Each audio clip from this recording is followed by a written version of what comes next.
something that we're seeing is, around 30% of code that's being developed right now is being actually written by AI, not by developers anymore. And developers are using it as a way to increase their productivity, which is a great thing. This is the kind of stuff that I think we can really use AI right now for, because while it might not be general, AGI, general intelligence, it is really good at trainable intelligence, which is the kind of stuff that you want to use it for. But you want to do it in a secure way. Hey everyone, thanks for tuning in to another episode of the Future of Data Security. Today I'm speaking with Patrick Carter, Senior Practice Director for Data Protection and Application Security at Cyderes. Patrick, thank you for joining us and chatting with me today. Oh, happy to. Maybe to break the ice, you guys do such fantastic work at Cyderes, and you guys are definitely a force in the market. Can you speak to your journey from consultant to practice director and why you joined Cyderes? Yeah, absolutely. So, for a long time, I was principal consultant at Dimension Data, which became NTT as part of that acquisition, and really enjoyed my time as an individual contributor and principal consultant, but grew into a role where I was actually running a team of consultants as well as running our pre-sales and solution architecture for NTT Security. Reported to a gentleman by the name of Craig Jett. Craig leaving NTT to come to Hirschbeck Group. And as I was kind of trying to figure out what was next in my career, I spent a little bit of time at a company called Avanade, which was a joint venture between Microsoft and Accenture. But Craig came back and pulled me into Cyderes, recruited me to come because he knew the importance and growth around cloud and data protection, and cloud security being my background, data protection being a passion of mine. He really thought I was a person to come in and build that business. So when I actually joined Hirschbeck Group, they didn't really do anything around cloud security, around data protection or DLP. They really focused around SIEM/SOAR, EDR, and managed SOC services. I came in to kind of build that practice out and start it from really nothing. And I was sold on the idea of building something from scratch. So I wasn't inheriting something. I wasn't taking over something that had already been built. I was growing it from nothing. And I really welcome the challenge and to this day still enjoy it. So I've grown it to a team. I've got about 40 consultants underneath me in total that specialize in different areas of data protection, DLP, governance, and consulting, as well as our application security team. Started that practice as well about a year and a half ago. So really enjoyed my time and love the opportunity to kind of build and innovate and create. That's a very unique opportunity to be given a blank sheet of paper, have the opportunity to start a practice. If we talk about that practice and data security in general, what would you say are some of the most important challenges that your customers are facing now? Yeah, so the biggest challenges they have is kind of really divided into two spaces. First is around the compliance and regulatory space. A lot of customers just they don't understand the regulations that they have to follow, much less how to actually implement that in their organization, how to build a data governance program that's effective, that applies to them, keeps them out of compliance hot water. So we're helping them define that and grow and really build the foundation. The other thing that they really struggle with is when it comes to actually knowing their data estate. And this is more on the technical aspect and understanding what protected data types they actually have in their environment, where it's stored, is it structured, is it unstructured, how it's moving and transitioning their environment, how it's being shared with external parties, and what that really means to them and how they can put effective controls in place to stop, limit, and alert on these types of activities. So those are the two big things we're seeing. We're seeing it in healthcare is probably the biggest industry that we're seeing this push right now. But we're also seeing it in finance and banking, insurance industry, as well as manufacturing and some of the other ones out there. So I've been speaking to a lot of CISOs, and it seems that nowadays their technology stack is like a big hamburger of various controls, and GenAI is just the latest ketchup splash in the mix. I'd love to hear what you're hearing on that front. And, there's a lot of pressure in organizations to adopt AI, GenAI, and it's putting a strain on organizations. What are you seeing in that space? What are the main risks? Yeah, so AI is a whole other topic of, what that Just a tiny little question, right? yeah, it's a tiny question with the world is the answer, and when it comes to AGI and what that means to organizations, how they're leveraging AI. And, we have a customer now that we're helping them develop an AI bot that actually focuses around compliance and audits because they have literally team members of individuals that spend their time answering questions for auditors. So we're in the process of building a bot that actually does that for them so they can repurpose those team members, that headcount to do, something that's more productive than just answering audit questions, right? But then that leads to, okay, how do we limit access to sensitive data in an AI world? And that's one of the bigger barriers. We talk with Microsoft and some of the other bigger AI providers like OpenAI, but Microsoft specifically, and they're wondering why customers are reluctant to implement Copilot for productivity within their organizations.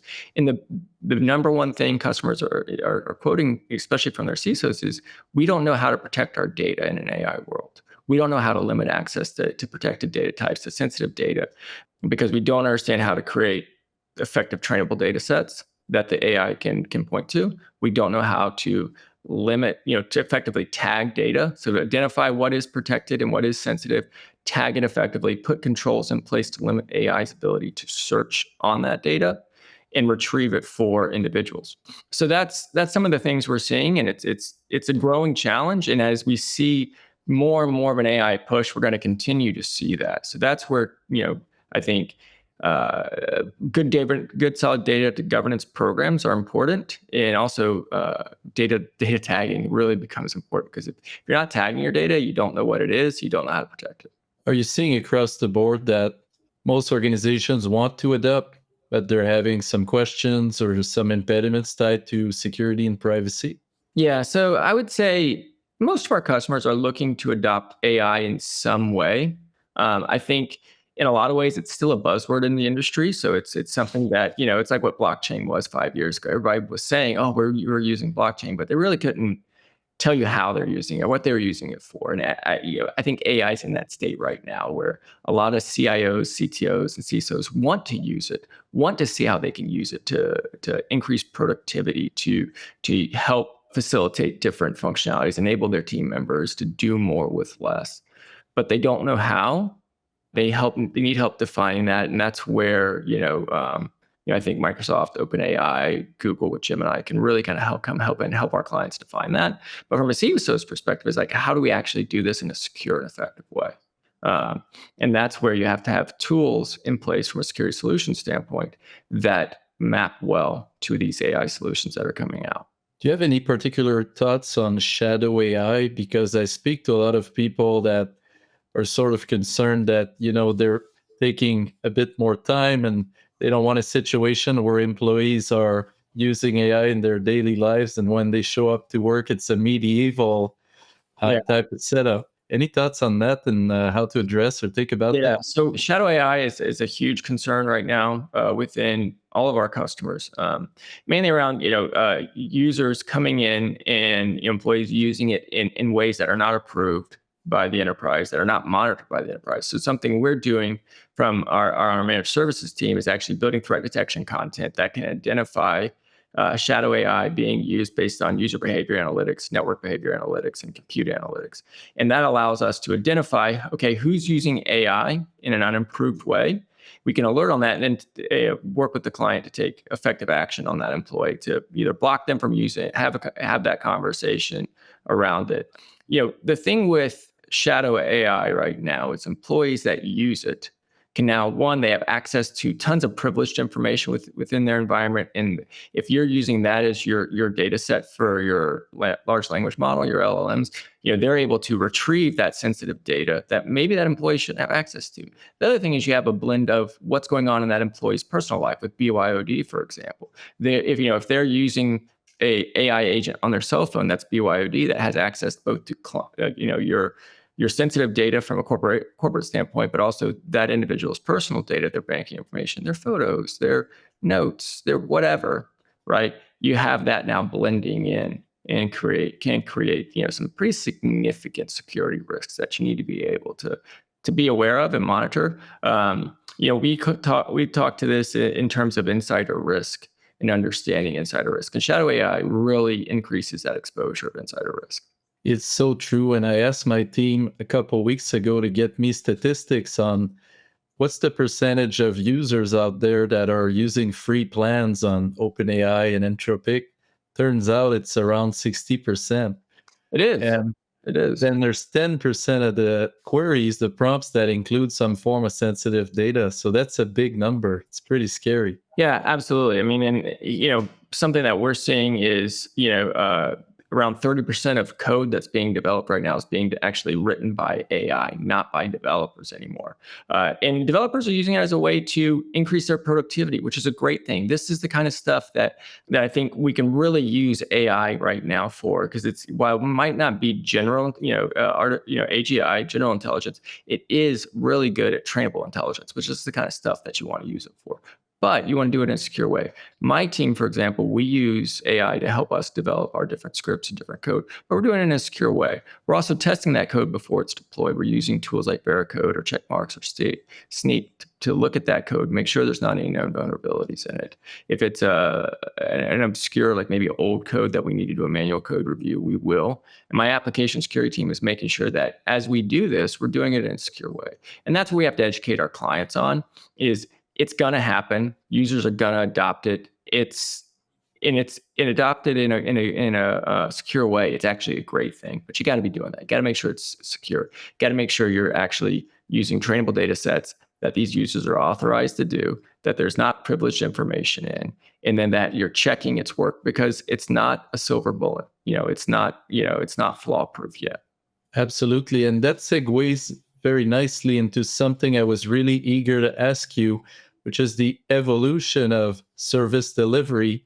As a world-class consulting organization, you want to do more for your customers, you want to be more responsive to their needs.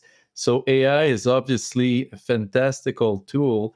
How is your practice evolving around the use of AI for, as you mentioned, generating code, but perhaps other activities?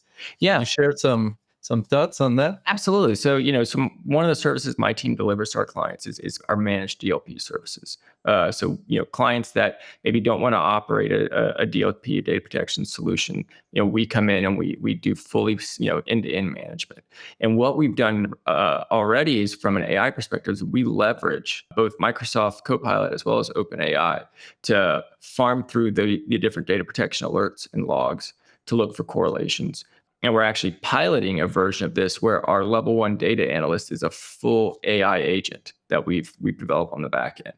So, if this goes the way we think it's going to go and the way we hope it is, we're going to be able to, leverage that as our level 1 data analyst, and just be able to have them do all the alert triage, evaluate for false positives, help us tune alerts and things like that are going to be, allow the service to be more effective for our clients. But at the same time, give them the ability to maybe have a managed DLP solution at a more cost-effective point. So it brings that service to be more available to clients.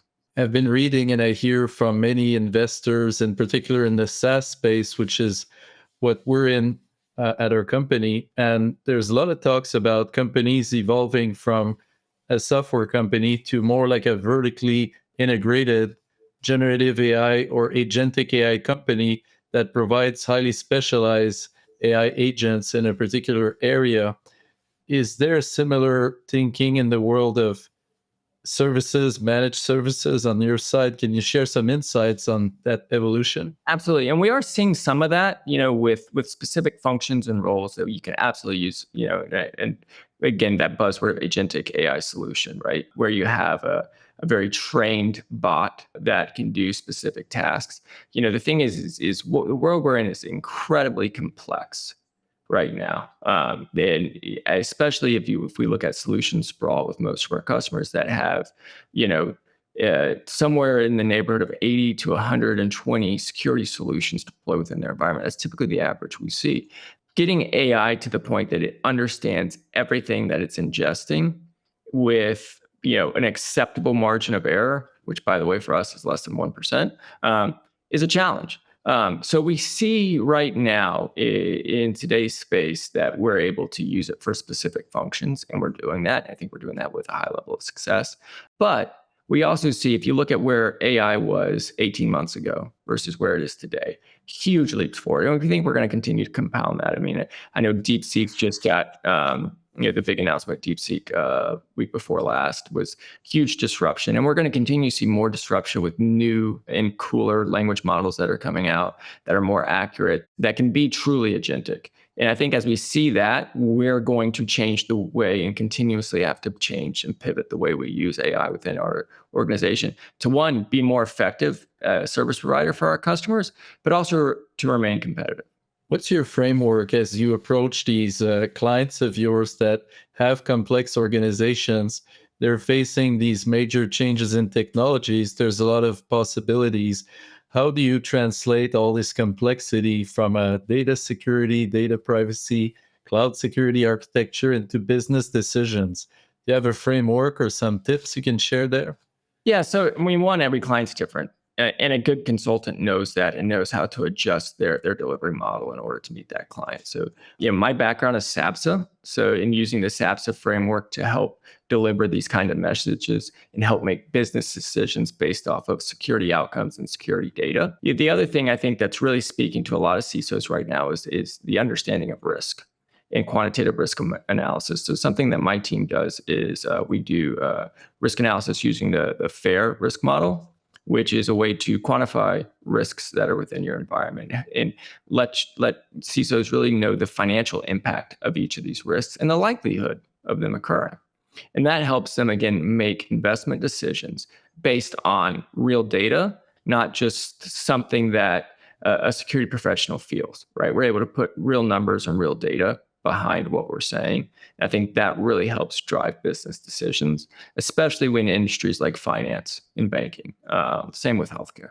Can you share maybe a story or two on a recent data security project that delivered unexpected results or maybe unexpected benefits?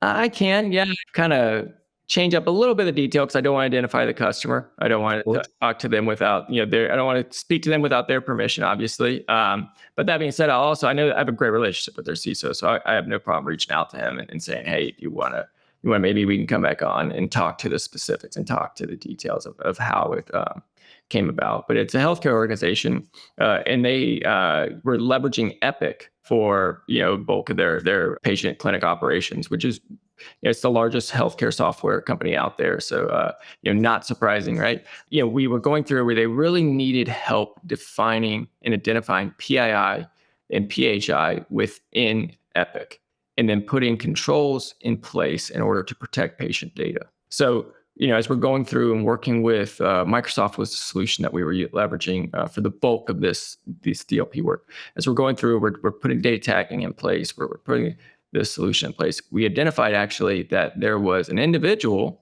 at the company, at this healthcare organization, that was not in a patient care position, but somehow had access to Epic.